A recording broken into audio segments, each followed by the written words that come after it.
Hello everyone, good morning. তো আজকে সকাল সকাল ঘুম থেকে উঠে বেরিয়ে গেছি হচ্ছে দিদির বাড়ি যাওয়ার জন্য। কারণ আজকে দিদির হেয়ারিং আছে আর দিদির কিছু অ্যাপ্লিকেশান আমাদের বাড়িতে আছে। তো সেই সব অ্যাপ্লিকেশানগুলো নিয়েই আমি দিদির কাছে যাচ্ছি। আর দিদি থাকে হচ্ছে বারাসাতে, তো দিদি বারাসাত থেকেই আসছিল গ্রামের বাড়ি।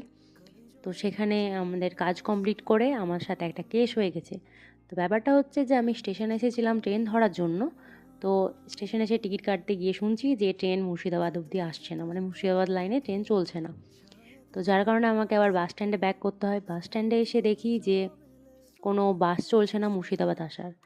তো সেখান থেকে আমাকে আবার দিদির সাথেই দিদির বাড়ি যেতে হয় বারাসাত। আর এখানে দিদি বসে বসে সোয়েটার বুনছে আর আমি ভীষণ বোর ফিল করছিলাম, কারণ সারাদিন প্রচুর জার্নি হয়ে গেছে আর আমাকে অনেকক্ষণ ওখানে দাঁড়িয়ে থেকে ওয়েট করতে হয়েছিল দিদির কাজের জন্য। তো আর সাথে আমি রোজাও ছিলাম, তো প্রচুর টায়ার্ড হয়ে গেছিলাম।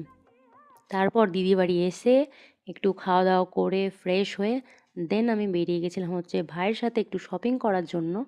কারণ আমি যেহেতু নেক্সট দিন আমি ব্যাক করে যাব, সেই কারণে আমি একটু ভাইয়ের সাথে শপিং করতে গিয়েছিলাম। আর কিছু কেনাকাটা করে তারপরে আবার বাড়ি ফিরে গেছি। তো আজকের ব্লগটা ছিল এইটুকুই। তোমাদের কেমন লাগলো তোমরা জানাবে। দেখা হচ্ছে নেক্সট ভিডিওতে। বাই।